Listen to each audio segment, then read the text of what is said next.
So the Let Kids Play Act was introduced yesterday, May 14th, and would ban private equity firms from youth sports. And it would force refunds to families for junk fees and create a youth sports fund. And so the bill addresses the youth sports costs that have risen around 46% in recent years and now averaging over $5,000 per year for club sports. We all know this. What is the act? What is this bill?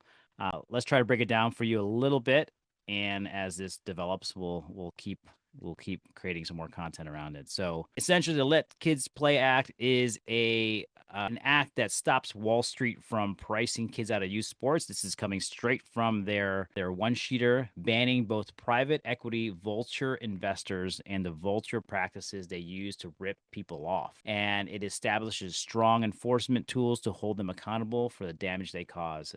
There are 5 provisions. I'm going to read straight from what it is, and love to hear what you guys think.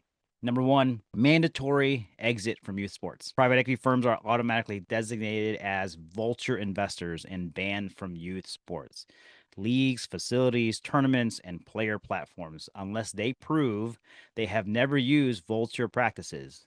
So these banned investors must sell their ownership stakes and management rights within 2 years.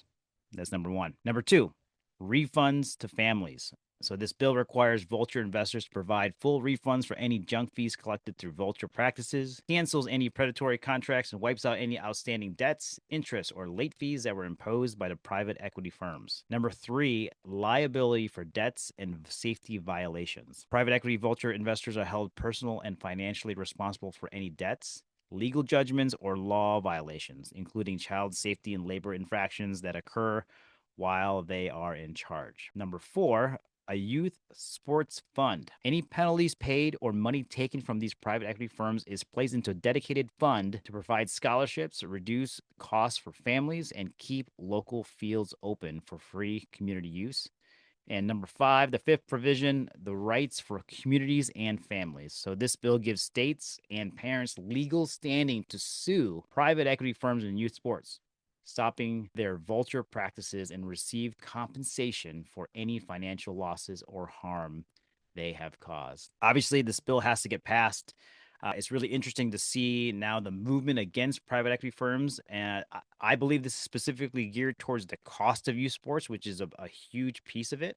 But there's so many variables, but love to hear you guys' thoughts. And as this develops, we'll come back. We have the thought is here. I would love to break down how, what actual organizations this affects so that we know how it affects you.